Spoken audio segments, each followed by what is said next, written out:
আমি আপনাদের বলবো, সাবধান, আমানত ভয়ঙ্কর জিনিস। আপনার নামাজ, আপনার রোজা, একটা সাহাবার চাইতে ইমান আপনার বেশি নয়, আমার বেশি নয়। আল্লাহ রাস্তায় জিহাদ করতে গিয়ে যার জীবন চলে গেছে, সেই সাহাবার যদি শুধু একটা আত্মসাৎ করার জন্য চাদর, তাকে যদি জাহান্নামে যেতে হয়, হাজার হাজার টাকা যারা আত্মসাৎ করছে, যারা এর আগেও আপনার গত সপ্তাহে বলেছি, এক বিদ্যা মিনাল আরজে শিবরান মিনাল আরজে, কেউ যদি এক বিদ্যার জমি অন্যায়ভাবে কাউকে গ্রাস করে, আর যে সমস্ত পিতারা সন্তানদেরকে ফাঁকি দিয়ে, এক ভাইকে এক ছেলেকে ফাঁকি দিয়ে আর এক ছেলেকে দিচ্ছেন, এক ভাইকে ফাঁকি দিয়ে আর এক ভাই গ্রহণ করছেন, নিজের মেয়েকে ফাঁকি দিয়ে পিতা দান করছেন, বা অনেকই ভাই বোনকে ফাঁকি দিচ্ছেন, সাবধান। হাজার সালাত ও সালাম রহমত ও বরকত বর্ষিত হোক আমাদের প্রাণপ্রিয় নবী হযরত মুহাম্মদ রাসূলুল্লাহ সাল্লাল্লাহু আলাইহি ওয়াসাল্লামের উপর। সম্মানীয় উপস্থিতি, গত সপ্তাহে একটা বিষয় নিয়ে আলোচনা করছিলাম, আপনাদের কি মনে আছে? কি বিষয়টা ছিল বলুন তো? আত্মসাৎ, তাই না? আত্মসাৎ মানে আমার অধিকারের বাইরে কোনো জিনিস গ্রহণ করা, সেটা পিতার কাছ থেকে হোক, ভাইয়ের কাছ থেকে হোক, বোনের কাছ থেকে হোক, সমাজের কাছ থেকে হোক, যে কোনোভাবেই যেটা আপনার অধিকারে পড়ে না, সেটাকে আপনি জোরপূর্বক কৌশল করে যেভাবেই হোক না কেন যদি গ্রহণ করেন, সেটাকে আত্মসাৎ বলা হয়। আর আত্মসাতের কারী কোনো হিসাব নাই, একদম জাহান্নামে যাবে। আমি যে হাদিসটা বলেছিলাম, খুব সংক্ষিপ্ত বলবো, অনেকগুলো হাদিস কথা বলতে হবে আমাকে আজকে।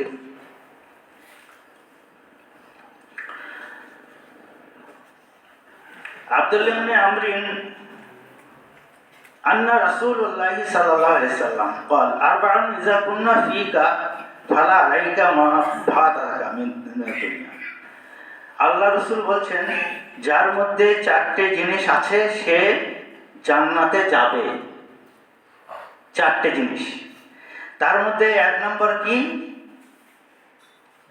হিফজু আমানাতিন, যার আমানত ভঙ্গ হয় না, আমানতে যে খেয়ানত করে না, সে জান্নাতে যাবে, কোনো সন্দেহ নেই, যদি আমানত আপনার মধ্যে থাকে। ওয়াসিদকু হাদিসিন, সাদাকা থেকে সিদকুর মানে হচ্ছে সত্য, আর হাদিস মানে কথা। কেউ যদি সত্য কথা বলে, সত্য কথা ছাড়া মিথ্যার আশ্রয় নেয় না, মিথ্যা কথা বলে না, তাহলে সে জান্নাতে যাবে। কি বলছেন? বিশ্বনবী হযরত মুহাম্মদ রাসূলুল্লাহ সাল্লাল্লাহু আলাইহি ওয়াসাল্লাম বলেছেন, আমার মধ্যে যদি সেই চরিত্র থাকে, তাহলে আমি নিঃসন্দেহে জান্নাতে যাব। ওয়া হুসনু খালিকাতিন, আর যার চরিত্র, আদর্শ, আখলাক, ব্যবহার যার উত্তম ভালো। অনেক মানুষ সমাজে আছে সত্যিকারই ভালো, আমরাও দেখতে পাই, যারা কারোর সঙ্গে ঝগড়া করে না, কিছু তাকে বললে সে মাইন্ড করে না, অনেক অন্যায়গুলোকে সে অনেক সময় সহ্য করে না, হজম করে নেয়। এটা ভালো মানুষের লক্ষণ। স্বাভাবিক সমাজে চলতে গেলে অনেক সময় অপ্রাসঙ্গিক কথা শুনতে হয়, অযৌক্তিক কথা কানে আসে, সেই ক্ষেত্রে আমরা করি কি, উল্টো পাল্টা বলি তার প্রত্যুত্তরে। কিন্তু আল্লাহ রাসূল বলছেন, ভালো চরিত্রবান মানুষ যারা হবে সেগুলোকে এড়িয়ে যাবে। তাহলে ভালো চরিত্র 3 নম্বর। আর আল্লাহ রাসূল বলছেন, ইক্কাতুন ফি তামিহি, যেটা সে গ্রহণ করে, যা খাবার খায়, খাদ্য হিসাবে যেটা গ্রহণ করে, সেটা সে যার মধ্যে হারাম থাকে না, মানে সঠিক সাচ্চা জিনিস গ্রহণ করে। যদি এই চারটি জিনিস আপনার মধ্যে থাকে, তো আল্লাহ রাসূল সাল্লাল্লাহু আলাইহি ওয়াসাল্লাম বলছেন আপনি জান্নাতি। তো চারটি গুরুত্বপূর্ণ ভাইটাল জিনিস, তাই না বলেন? খাবার আমরা তামিজ করি না, খাবার পেলেই আমরা গ্রহণ করি, দাওয়াত দিলেই আমরা গ্রহণ করি, দাওয়াতটা আমার জন্য বৈধ কিনা সেটা আমরা চিন্তা ভাবনা করি না। ওই জন্য আমি আপনাদের অনেক ক্ষেত্রে বলি যে যেগুলো আমরা না খেলেও তো আমাদের চলে যাবে, তাই না? যেগুলো আমার জন্য বৈধ নয়, দাওয়াত দিয়েছে, দাওয়াত দিলেই কবুল করতে গেলে না। যদি আপনাকে কেউ অবৈধ খাবারের জন্য আপনাকে আহ্বান করে, আপনি কি খাবেন? তো খাবেন না। তো সেখানে খাবারে যে তামিজ করে, অর্থাৎ যেটা আপনি গ্রহণ করবেন তার মধ্যে যদি হালাল থাকে, হারাম যদি না থাকে, যদি আপনার মধ্যে অবৈধ সেটা না হয় আপনার জন্য, তাহলে আপনি জান্নাতে যাবেন। বিশ্বনবী রাহমাতুল্লাহি সাল্লাল্লাহু আলাইহি ওয়াসাল্লাম আরেকটি হাদিস বলেন, আন আব্দুল্লাহ ইবনে আমরিন ক্বালা কিলা লি রাসূলিল্লাহি সাল্লাল্লাহু আলাইহি ওয়াসাল্লাম। আমর ইবনে আব্দুল্লাহ ইবনে আমর বিশিষ্ট সাহাবা, তিনি বলছেন উনি বলছেন কি বলছেন, কিলা লি রাসূলিল্লাহ, আমরা আল্লাহ নবীকে জিজ্ঞাসা করলাম, প্রশ্ন করলাম কি, আইয়ুন নাস আফজালু, পৃথিবীর মধ্যে সবচেয়ে ভালো ব্যক্তিকে, ভালো মানুষকে। সাহাবারা জিজ্ঞেস করছেন, তার মানে কি তাদের প্রবণতা আমরা ভালো হব, ভালো চরিত্রবান হব, এই বাসনা কিন্তু প্রত্যেকটা সাহাবা। তাই তো বলছেন যে পৃথিবীর মধ্যে সবচেয়ে ভালো মানুষ কি, ভালো মানুষ হতে গেলে কি তার মধ্যে বৈশিষ্ট্য থাকা লাগবে। তো আল্লাহ রাসূল কি বললেন দেখেন, আল্লাহ রাসূল বলছেন, আল্লাহ রাসূল বললেন, কুল্লু মাহমুমিন কলবে সুদুকিল লিসান, যার অন্তরটা হচ্ছে পরিষ্কার, কালিমা যুক্ত নয়, কালিমা মুক্ত, যার অন্তঃকরণ পরিষ্কার পরিচ্ছন্ন, যার মনে কেনা নেই, কোনো রকম গলতি নেই, এই মানুষ ভালো মানুষ। আর কি, অসদুকিল লিসান, জাবান, যার জাবান শুদ্ধ। এই মুখ, মুখ হচ্ছে ভয়ঙ্কর জিনিস। তাই তো বিশ্বনবী হযরতে মুহাম্মদ রাসূলুল্লাহ সাল্লাল্লাহু আলাইহি ওয়াসাল্লাম অন্য জায়গায় বলেছেন যে দুটো জিনিসের হেফাজত করবে, তার জন্য জান্নাতে কিভাবে নিয়ে যাবো আমি দেখে নেব, তার মধ্যে একটা জাবান। এখানেও এই কথাটাও বলেছেন, প্রত্যেকটি জায়গাতে কিন্তু সেখানে আপনার আল্লাহ রাসূল জাবানকে বলেছেন। তো ক্বালু সুদুকুল লিসান নারিফুহু, সাহাবারা বলছেন আল্লাহ নবী আপনি যে সুদুকুল লিসান বললেন, জাবানকে শুদ্ধ রাখতে হবে, পরিষ্কার রাখতে হবে, এটা নাই নারিফুহু আমরা বুঝলাম। ও মাহমুমুল কালবি, এটা কি জিনিস বুঝলাম না, কথা বুঝলেন? আমরা জাবানে কোনো রকম খারাপ কথা বলবো না, খারাপ কথা এই মুখ দ্বারা আঘাত দেবো না, কাউরিকে এই মুখের দ্বারায় আমরা কোনো কষ্ট দেবো না, এগুলো ঠিক আছে বুঝতে পারলাম। কিন্তু মাহমুমুল কালবি কোন জিনিসটা, কাকে বলে, এটা আমরা বুঝতে পারলাম না। তা আল্লাহ রাসূল বলছেন, ক্বালা হুয়া নাকিয়ুত তাকিয়ু লা ইসমা আলাইহি ওয়ালা ইয়াগনা, যার হৃদয়টা হবে পরিষ্কার, যার তাকওয়া থাকবে, আর কি ওয়ালা ইয়াগনি, সে আমানতে খেয়ানত করবে না। তাহলে আমানতের কথাটা এখানেও এসছে, আমানতে সে খেয়ানত করবে না, আর কি করবে না, ওয়ালা গিল্লা, আর মানুষের উপরে জুলুম করবে না, অত্যাচার করবে না, মানুষকে কষ্ট দেবে না, বিভিন্নভাবে যে কোনো উপায় হোক না কেন। আজ সমাজে আমরা বসবাস করি, কোনো না কোনোভাবেই আমরা একে অপরকে কষ্ট দেওয়ার চিন্তা ভাবনা করি। কেউ যদি ভালো থাকে তাকে আমরা হিংসা করি, কেউ যদি কষ্ট পায় আমরা আনন্দ পাই, কাউরি যদি প্রতিবেশী একটু ভালো থাকে তাকে কষ্ট দেওয়ার জন্য চক্রান্ত করি, নানি করি কিনা। তো আল্লাহ রাসূল বলছেন এখানে যে যার অন্তরটা পরিষ্কার, যার মধ্যে লাইসমা মানে হচ্ছে পাপ নাই, গোনা নাই, অন্তর পরিষ্কার পরিচ্ছন্ন, ওয়ালা গিল্লা, এবং আমানতে খেয়াল করে না, ওয়ালা হাসাদা, হিংসা করে না। হিংসাটা ভয়ঙ্কর জিনিস, হিংসা যার মধ্যে নাই, আমানতের খেয়ানত যার মধ্যে নাই, পাপ যার মধ্যে নাই, সেই ব্যক্তি পৃথিবীর মধ্যে শ্রেষ্ঠ। আচ্ছা, আমরা আমাদের জীবনকে নিয়ে মূল্যায়ন করি, আমরা আচ্ছা বলি তো, আমরা মিথ্যা বলি, কথায় কথায় মিথ্যা বলি, সব মানুষ না, অনেক মানুষ আছেন কথায় কথায় মিথ্যা। আমাদের হাসির ছেলে হোক, ঠাট্টার ছেলে হোক, কোনোভাবেই বলা যাবে না। অন্য একটা হাদিস এসছে, আল্লাহ রাসূল বলছেন কেউ যদি ঠাট্টা চলেও যদি মিথ্যা না বলে থাকে তাহলে আমি তার জন্য জামিনদার হব, কিন্তু আপনি ঠাট্টা চলে বলছেন, সেটা প্রকৃতপক্ষে সত্য নয়, তাও বলা যাবে না। তারা যারা পরেশগারিতে আছে, যারা সত্যবাদী, তারা মিথ্যার আশ্রয় নেবে না। তাইলে আমরা বুঝতে পারলাম এখানে আমানতে খেয়ানত, হিংসা আর গোনা, পাপ, এগুলো যার মধ্যে নেই, সেই ব্যক্তি পৃথিবীর মাঝে সবচেয়ে শ্রেষ্ঠ। এবার দেখেন অন্য কি হাদিসে আল্লাহ রাসূল বলছেন, আন খাওলাতা বিনতে কাইসিন ক্বালা সামিতু রাসূলুল্লাহ সাল্লাল্লাহু আলাইহি ওয়াসাল্লাম ইয়াকুল, উনি বলছেন আমি আল্লাহ রাসূলকে বলতে শুনেছি, কি বলতে শুনেছি, ইন্না হাযিল মালে খাজিরাতুন হুলওয়াতুন, এই দুনিয়াটা কিন্তু সবুজ, অর্থাৎ এই দুনিয়ার মাল মাত্রা মানুষকে মুগ্ধ করে দেয়। যে কোনো জিনিস লোভ হয়, খাবার দেখলে লোভ হয়, টাকা দেখলে লোভ হয়, যার কারণে মানুষ সংযত থাকতে পারে না, হালাল হারামের তামিজ করে না, যেটা পায় নেওয়ার চেষ্টা করে। তো আল্লাহ রাসূল বলেছেন হুলুওয়াতুন খাজিরাতুন, খুব মিষ্টি মধুর এই দুনিয়াটা।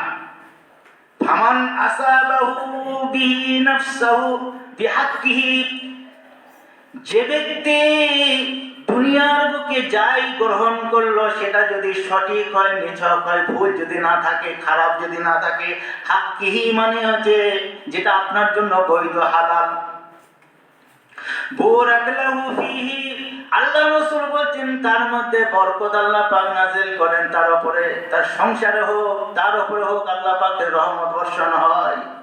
তাহলে হালাল যদি আপনি গ্রহণ করেন তাতে বরকত হয়। ওয়ারুব্বা মুতাখাব্বিজিন ফীমা আতাশাআত বিহি নাফসুহু মিন মালিল্লাহি ওয়া রাসূলিহি লাইসা লাহু ইয়াউমাল কিয়ামাতি ইল্লান নার। আর আল্লাহ নবী সাল্লাল্লাহু আলাইহি ওয়াসাল্লাম বলছেন, কেউ যদি কোনোভাবে কাউরির সম্পত্তি, কাউরির টাকা, সমাজের হতে পারে, ব্যক্তিগত কোনো মানুষের হতে পারে, দেশের হতে পারে, আর রাষ্ট্রের হতে পারে, যদি অন্যায়ভাবে গ্রহণ করে, নবী আমার বলছেন ইয়াউমাল কিয়ামাতি ইল্লান নার, কিয়ামতের ময়দানে তার জন্য কিছুই থাকবে না জাহান্নাম ছাড়া। তাহলে জাহান্নাম ছাড়া তার জন্য কিছুই থাকবে না।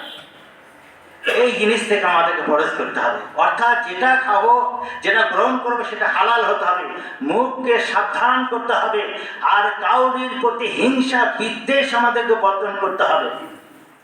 বিদ্বেষটা কেমন জিনিস?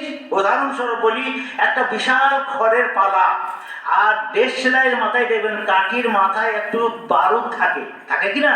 সেই সামান্য বারুদটা যদি খড়ের পালায় ধরিয়ে দেওয়া যায়, তাই ওই খড়ের পালা ভস্মীভূত হয়ে যাবে মুহূর্তের তরে, এমনকি সারা দুনিয়াও জ্বালিয়ে দেবে। তাহলে হিংসা, আল্লাহ রাসূল অনুযায়ী বলেছে, যার মনে হিংসা থাকবে, তাহলে আপনার নামাজ, রোজা, হজ, যাকাত কি কাজ আসবে? আমার মনে তো হিংসাই দূর হয় না, ঠিক না? তা আল্লাহ রাসূল বলছেন হিংসা যাতে না হয়, হিংসা থেকে আমাদের মুক্ত থাকতে হবে। ওই রকম যদি হিংসা থাকে, আপনার আমল, নেকি, সওয়াব যাই অর্জন করছেন সব পুড়িয়ে যাবে, সারকার হয়ে যাবে। লাতা শুনুন, তোমরা বুঝতে পারবে না। তোমরা মনে করবে আমাদের এত নেকি আছে, ওই নেকি, এই নামাজ পড়ি, রোজা রাখি, হজ করি, যাকাত দিই, মানুষের সঙ্গে ভালো ব্যবহার করে, কিন্তু আপনার হিংসার কারণে আপনার নেকিগুলো নষ্ট হয়ে যাবে। তো বারাকাতুহু ইসলাম আমাদেরকে সাবধান হতে হবে। আরেকটা হাদিস দেখেন, عن عبد الله بن عمرو قال كان على ساقل النبي صلى الله عليه وسلم رجل।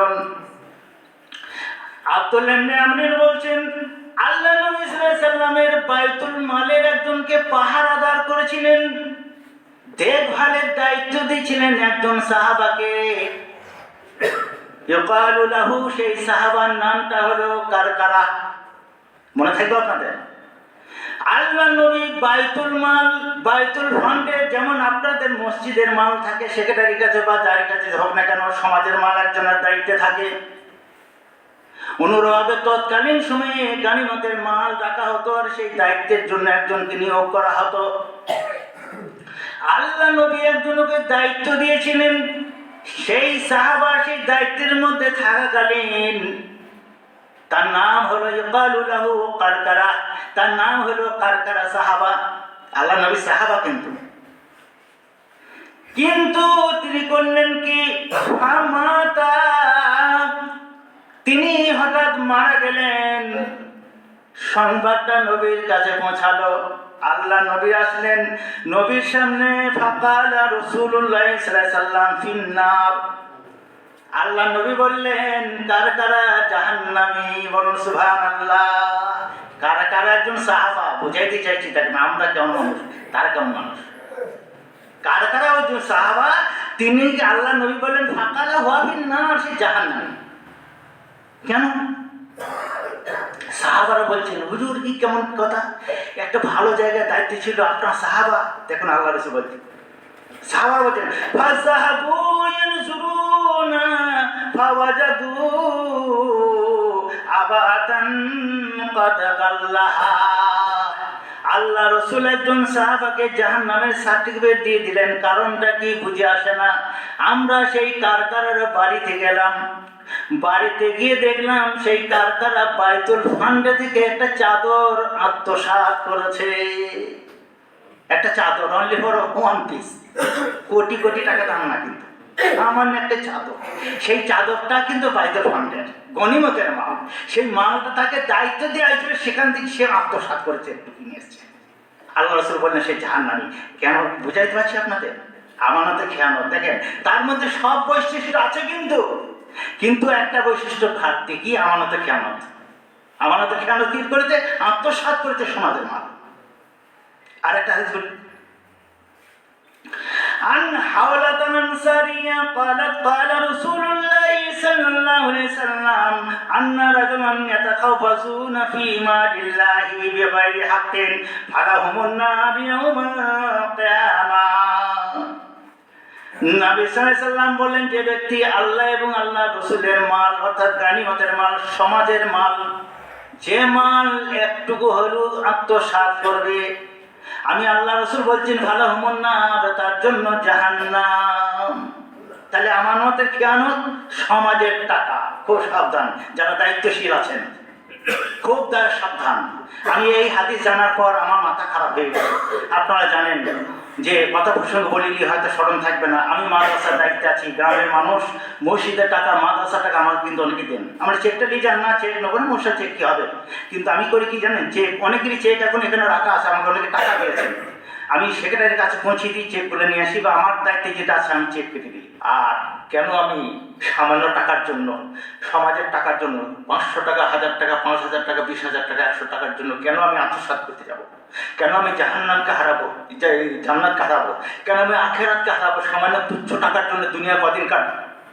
যারা সমাজের দায়িত্বে আছেন, যারা দেশের দায়িত্বে আছেন, দেখেন না কন্ট্রাক্টর যারা আছে কিভাবে তারা ঢালাই রাস্তা হয়, তারা 2 নম্বরই করে হাজার হাজার টাকা তারা আত্মসাৎ করে সমাজের টাকা।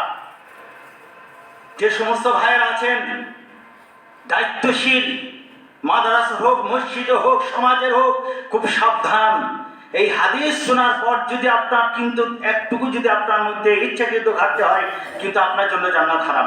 আমি মরতে হইলেও আমার জন্য, আমি লাচার নয়, আমার জন্য জান্নাত হারাম। কেন ওই কারখানার মতো সাহাবা আমি নই, তাকেও আল্লাহ রাসূল শাস্তি করে দিলেন, তিনি জাহান্নামে যাবেন। তাই আপনাদের বলতে চাইছিলাম সাবধান হয়ে যান। বেগাইরি হাক্কিন ফালাহুমুন নার ইয়াউমাল কিয়ামাতি, কিয়ামতে আল্লাহ রাসূল বলছেন সে জাহান্নামে যাবে। আরেকটা হাদিস বলি এই প্রসঙ্গে। আন ইবনে আব্বাস قال حدثني عمر, ইবনে আব্বাস বলছেন আমাকে হাদিস বর্ণনা করেছেন আল্লাহ উমর রাদিয়াল্লাহু আনহু। قال لما كان يوم خيبر أقبل نفر من صحابتي, এই হাদিসটা আরো ফেলেন। আমাকে ওমর বলছেন যে আল্লাহ রাসূলের জামানাতে আকবালা নাফরুন মিনাল সাহাবাকে, একদল সাহাবা মানে যুদ্ধ করে এসেছে, যুদ্ধ করতে গিয়ে বেশ কিছু সাহাবা শহীদ হয়ে গেছে, মারা গেছেন। তা আমরা যখন যুদ্ধের ময়দান থেকে ফিরে আসছি তখন আমি বলছি অমুকজন শহীদ। কি বলছেন সাহাবারা? বলছেন কি ফাকালু ফুলানুন শাহীদুন, অমুক ব্যক্তি আজকে যুদ্ধে মারা গেল, শহীদ মানে জান্নাতে, বিনা হিসাবে জান্নাত, যারা শহীদ বিনা হিসাবে জান্নাতে যাবে। তারপরে কি বলছেন হাত্তা মাররু আলা রাজুলিন, এমন একটাই বলতে বলতে এমন একটা লোকের কথা আমি বলে ফেললাম, ফাকালু আমরা বলছি ফুলানুন শাহীদুন, অমুক ব্যক্তি জান্নাত। অর্থাৎ অনেকগুলো সাহাবা শহীদ হয়ে গেছেন, তাদের মধ্যে কিছু কিছু সাহাবার নাম করতে করতে করতে করতে এমন একটা সাহাবা শহীদ হয়েছেন যার নাম আমরা বললাম। তখন আল্লাহ রাসূল নামটা শুনতে পেলেন, এতক্ষণ চুপ ছিলেন, কোনো কথা বললেন না। তারপর কি বলছেন আল্লাহ নবী বলছেন ফাকালা রাসূলুল্লাহ সাল্লাল্লাহু আলাইহি ওয়াসাল্লাম, আল্লাহ রাসূল যখন বললেন কাল্লা ইন্নী রাআইতু ফিন্নার, ও সাহাবারা তোমরা যাকে শহীদ বলছো বিনা হিসাবে জান্নাতে যাবে, ও শহীদ নয়, ও জাহান্নামে যাবে। বলুন সুবহানাল্লাহ। এমন একটি সাহাবা যুদ্ধের ময়দানে গিয়ে শহীদ হয়ে গেছে, বিবি বাচ্চাকে ইতিম করে, বিধবা করে আল্লাহর রাস্তায় জিহাদ করে শহীদ হয়ে গেছেন, মারা গেছেন। তাদের মধ্যে একজন আল্লাহ নবী বলছেন হুয়া ফিন্নার, সে জাহান্নামী। সাহাবারা অবাক হয়ে গেলেন, ইয়া রাসূলুল্লাহ, এমন একটা সাহাবা যিনি শহীদ হয়ে গেছেন তাকে জাহান্নামী কেন বললেন? অনেক সাহাবার নাম করলেন, কিন্তু এই সাহাবার নাম যখন বললেন তখন বললেন জাহান্নামী। কেন? ফি বুরদাতিন কাল্লাহা, ওই সাহাবা এক সময় একটা চাদর আত্মসাৎ করেছিল। কথা বুঝতে পারলেন? একটা চাদর তিনি আত্মসাৎ করেছেন, তাই জাহান্নামী। তিনি আল্লাহ রাসূলের কাছে এসেছেন, এক সময় এসে বলছেন হুজুর আমার এই চাদরটা নেন তো। বলছি চাদরটা কোথায় পেলেন? বলে হুজুর যখন যুদ্ধের ময়দানে আমরা সব পেয়েছিলাম না, তো এই চাদরটা আমি রেখে দিয়েছিলাম। তখন আল্লাহ রাসূল প্রশ্ন করলেন, আচ্ছা হযরত আলী রাদিয়াল্লাহু আবু হুরায়রা দায়িত্ব দেওয়া ছিল, যখন যুদ্ধের ময়দানে আসা হতো মাল যাদের কাছে যা মাল থাকতো তিনি 3 বার বলতেন, হে সাহাবা মণ্ডলী, যাদের কাছে যা মাল আছে তোমরা তাড়াতাড়ি পৌঁছে দাও। সবাই জমা করতো। তা তিনি জমা করেছেন কিন্তু একটি চাদর জমা করেননি। সবাই তারপর সেই মালটা 5টা ভাগ করে একটা ভাগ সমাজে রাখা হতো গানিমতের জন্য, আর বাকি মাল বিতরণ করা হতো। সেইভাবে করেছেন। তো ওই সাহাবা তো, আল্লাহ নবী আমি এই চাদরটা আপনি নেন। তো আল্লাহ বলছেন, এই চাদরটা তুমি পেলে কোথায়? হুজুর সেই যুদ্ধে গিয়েছিলাম, যুদ্ধের সময় পেয়েছিলাম। তা যেদিন যুদ্ধের থেকে ফিরে এসেছিলে দিয়ে আবু হুরায়রা প্রচার করে নাই 3 বার, হে সাহাবারা তোমাদের যার যার কাছে মাল আছে তোমরা এখানে জমা করো, বলেন নাই? তা তিনি বললেন, হ্যাঁ হুজুর আমরা এটা শুনেছিলাম। তা তুমি জমা করো নাই কেন? তিনি ওজোর খাটাইতে লাগলেন, হ্যাঁ আমার হয় নাই জমা করা। মানে কথা বুঝতে পারছেন, মানে অস্পষ্ট, মানে ইচ্ছাকৃত সেটাকে আত্মসাৎ করেছেন। তখন আল্লাহ রাসূল বললেন কি জানেন, মারা গেলেন তো বলে জান না। আমি আপনাদের বুঝাইতে চাইছিলাম খেয়ানত কি জিনিস, আত্মসাৎ কি জিনিস। যারা নিজের যে সমস্ত পিতারা মেয়েকে ফাঁকি দিচ্ছেন, একটা ছেলেকে ফাঁকি দিচ্ছেন, বা সমাজের যারা দায়িত্বশীল, কোনোভাবেই যদি এই আমানতের খেয়ানত হয়, আমি আলেম বলে ওই হাই নাই। এই জন্য আমি আপনাদের বলবো, সাবধান, আমানত ভয়ঙ্কর জিনিস। আপনার নামাজ, আপনার রোজা, একটা সাহাবার চাইতে ইমান আপনার বেশি নয়, আমার বেশি নয়। আল্লাহ রাস্তায় জিহাদ করতে গিয়ে যার জীবন চলে গেছে, সেই সাহাবার যদি শুধু একটা আত্মসাৎ করার জন্য চাদর, তাকে যদি জাহান্নামে যেতে হয়, হাজার হাজার টাকা যারা আত্মসাৎ করছে, যারা এর আগেও আপনার গত সপ্তাহে বলেছি, এক বিদ্যা মিনাল আরজে শিবরান মিনাল আরজে, কেউ যদি এক বিদ্যার জমি অন্যায়ভাবে কাউকে গ্রাস করে, আর যে সমস্ত পিতারা সন্তানদেরকে ফাঁকি দিয়ে এক ছেলেকে ফাঁকি দিয়ে আরেক ছেলেকে দিচ্ছেন, এক ভাইকে ফাঁকি দিয়ে আরেক ভাই গ্রহণ করছেন, নিজের মেয়েকে ফাঁকি দিয়ে পিতা দান করছেন, বা অনেকেই ভাই বোনকে ফাঁকি দিচ্ছেন, সাবধান। এক বিদ্যার জন্য আপনি জাহান্নামে যাচ্ছে, আর আপনি 1 বিঘে 2 বিঘে 5 বিঘে আত্মসাৎ করে বসে আছেন বোনকে ফাঁকি দিয়ে, জান্নাতে যাবেন না। তাহলে নামাজ, রোজা, হজ, যাকাত কোনোই কাজে আপনার আসবে না যদি আত্মসাৎ আপনার মধ্যে থাকে। আপনি কত বড় ইমানদার! আরে সাহাবার চাইতে তো বড় ইমানদার আপনি হতে পারেন না, কোনো আমরা হতে পারি না। আল্লাহ যেন আমাদের বুঝতে করেন সঠিকভাবে, যে ভুল হয়ে গেছে আমরা সংশোধন করার চেষ্টা করব। আর আগামী দিন যেন আমরা আমানতে খেয়ানত করে, এই হাদিস থেকে প্রমাণিত হয়েছে, যত ভালো কাজ আপনার থাক না কেন, যদি আত্মসাৎ আপনার মধ্যে থাকে, অন্যায়ভাবে না হক করে যদি কোনো জিনিস কাউকে পালন করে থাকেন, আপনার জন্য জান্নাত হারাম। বিশ্বনবী হযরত মুহাম্মদ রাসূলুল্লাহ সাল্লাল্লাহু আলাইহি ওয়াসাল্লাম বলেছেন। তাই আমরা সবাই সতর্কতা অবলম্বন করবো। আল্লাহর কাছে পরিশেষে দোয়া করি, আল্লাহ যেন আমাদেরকে সকলকে যেন ইমানিয়াতের স্প্রিং নিয়ে দুনিয়ার বুকে বেঁচে থাকতে পারি, এবং আমানতের খেয়ানত থেকে আমরা সাবধান হতে পারি, এবং কোনো রকম হালাল ছাড়া হারামের সংস্পর্শ থেকে আমাদেরকে হেফাজত করে আল্লাহ, এবং কোনো রকম অন্যায় জিনিস যেন আমরা গ্রহণ না করি, সেই তৌফিক তুমি দান করো। সকলে বলুন আমিন। সুবহান রাব্বিকা রাব্বিল ইজ্জাতি আম্মা ইয়াসিফুন ওয়া সালামুন আলাল মুরসালিন আলহামদুলিল্লাহি রাব্বিল আলামিন।